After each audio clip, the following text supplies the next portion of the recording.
Representative Brian Grignard for Alabama House District 16.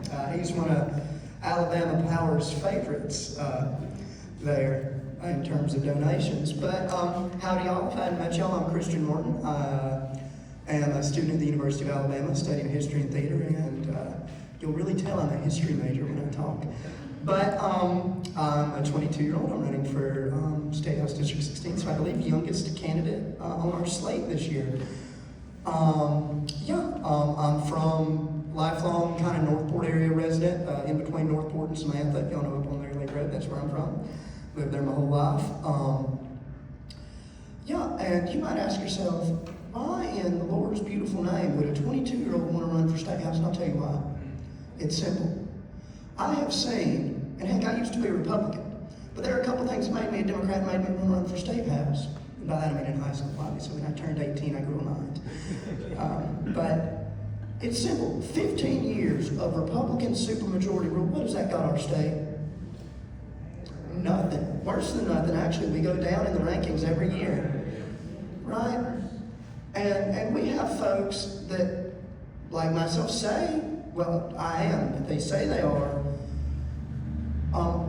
running for office and serving office because of their Christian morals and their good Christian teachings. But Scripture says in 1 Corinthians 13:13, now abideth these three, faith, hope, and charity. And the greatest of these is charity, but they are uncharitable, deeply, deeply uncharitable people. I mean, is it charitable to refuse to expand Medicaid because you want to own the libs and sock it to Obama? No. Is it charitable to let mothers bleed out because our rural hospitals have closed? It's sickening. And is it charitable to be in the hands of a monopoly power company that, quite frankly, is communistic, if you will? That might sound crazy, but what we have right now is corporate socialism for Alabama Power and laissez-faire capitalism at its worst for you and me and the working people of this state. And you have a state government that uses police force against our striking workers.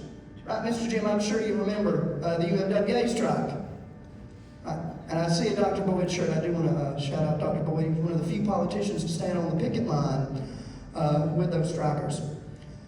But right, it's sickening, and so that's why I'm running. Now, I'm running on a platform to put more pockets in the hands of working Alabamans. So, under my platform, what we're going to do is a 2% flat tax cut to sales tax. We're going to offset that with a new income tax bracket for the very wealthiest of Alabamians. Because right now what you're seeing is these big corporate, these big, like, let's say shareholders in the Southern Company, they're taking a lot more of the pie. You know, everybody gets their own piece of the pie. They're stealing pie from us, quite frankly, to use an analogy from Governor Folsom back in the day. Right? Running on that. I'm running to ban lobbying from any utility regulated by the State Public Service Commission. Because, Representative Inslee, you can attest to this. You go down Montgomery right now, you're going to see at least 3 lobbyists on any given day, more than that normally, from the Southern Company running around the hills, the halls go hill. That ain't right. If you're regulated by the Public Service Commission, you should not legally be allowed to have lobbyists. You also should not legally be allowed to make campaign donations to any member of the state legislature. So we're going to ban that. I'm also running to require, and Mac Butler's bill does have this. I want to thank him for being one of the same Republicans on this issue. Most of them aren't, as you know. To require Public Service Commission rate hearings, because since the end of Governor Wallace's 3rd term in office, we have not had a rate hearing. Yeah, since Jim Folsom Jr.'s last term on the PSC. 78 was the last time. That is just ridiculous. We have gone almost 50 years without a rate hearing. They just jack up your prices, and that ain't right.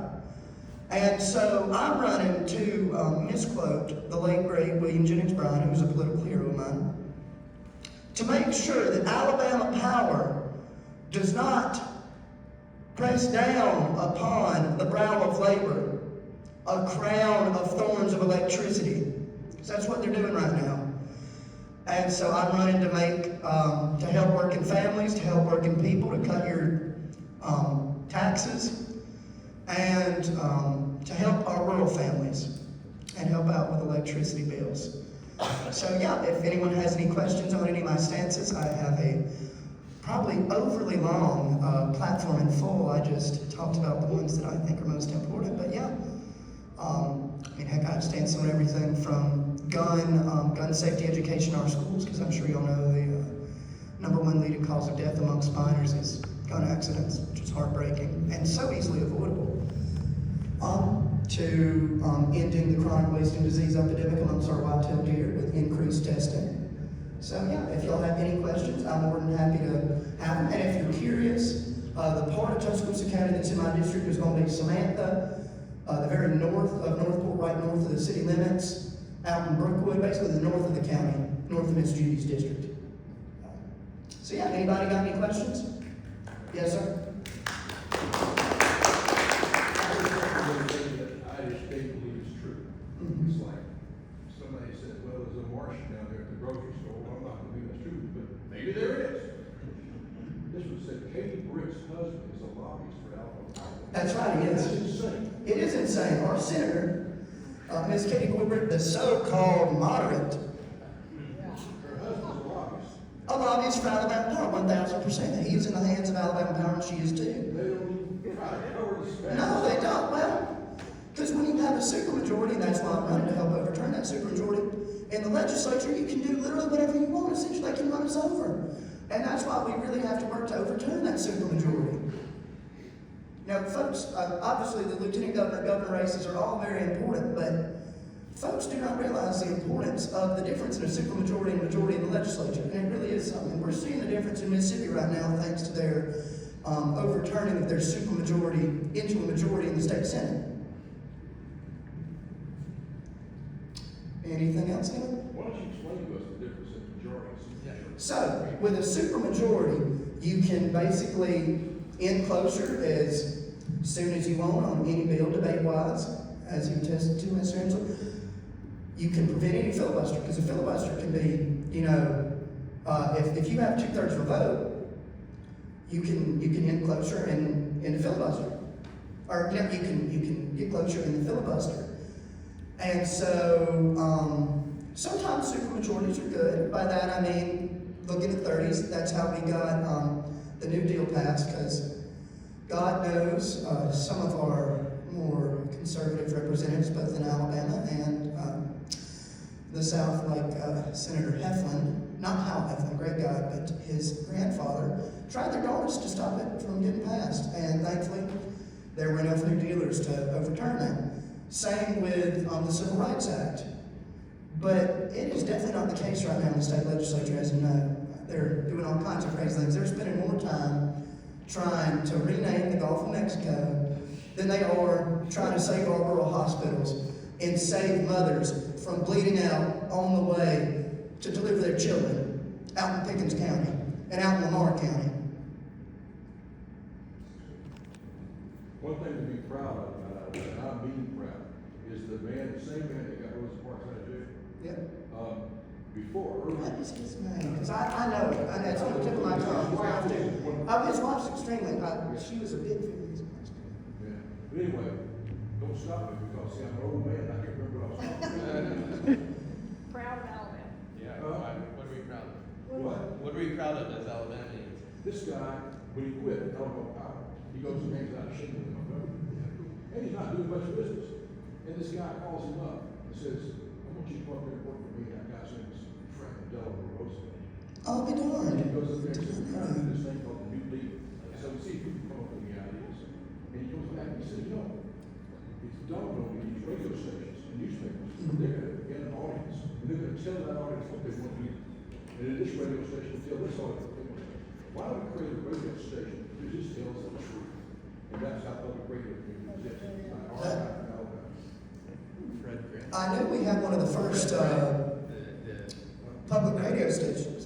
I did not know that he did that, though. I didn't know that we had We also, fun fact for y'all, and I'm a firm supporter of our public radio and television, unlike the president, sadly. Did y'all know that we also have the first public television station in the nation, so something else to be proud of? Yeah. And also something to be proud of that Alabama powers her, and y'all need to be on the lookout for this, is our biodiversity. We're the single most biodiverse state in the union. I'm sure y'all know, Mobile, Tensas Delta, most biodiverse area north of the equator in the world. Right? It's almost up there with some south of the equator places like the Amazon. It really is a beautiful thing. Right now, to power data centers, and the GOP is trying to get big tax abatements. The whole point of tax abatement is to make jobs. Data centers don't make no jobs. And I'm against tax abatements. I think we ought to ban tax abatements for data centers because they destroy our environment. They don't make a single dang job for working Alabamians. Hardly. No. And they make jobs for 6 months after that. I'm out of work. And so, but they are currently trying to wreck our beautiful Mobile, Tensas Delta to power these data centers, and it really is ridiculous. So, yeah, plenty of things to be proud of as Alabamians. Alabama Power is not, though. Yeah, Bill has found us the name was Clifford Durr in Virginia. That's right, Virginia Durr, you're right, because she was big in, I think, ACLU was some civil liberties Well, she association. stood up to the comments thing in the 1950s. Oh, that was right, yeah, during the blackballing scandals. They ordered her to come to court and testify to the comments she did. Yeah, that was it that I had heard her name from, and obviously she was also a very prominent activist in the civil rights movement as well. And she wouldn't do it, and they ruled her as a criminal. And Clifford jumped over the court thing, the railing, you know, jumped over in there and beat the guys up, and he got a heart attack. Oh, well, Those flags were right for and stuff. it really is. Well, and thank y'all for y'all's time. If y'all are interested in volunteering on the campaign or learning more, I don't have any literature. I still have to raise my money to pay for that, but y'all know how fundraising is. But please come see me, or feel free to shoot my campaign Facebook a message on Messenger. Yeah, thank y'all so much. Well, I do have an Act Blue set up as well, and that's on the campaign Facebook if y'all are interested. Also, Lieutenant Governor Insler, well, future Lieutenant Governor Insler, I should say, Representative Insler's Act Blue, you can donate to him. Looking to donate to plenty of our fine Democratic candidates. I know Ms. Judy. And 63 is one of our most flippable seats. We're going for it.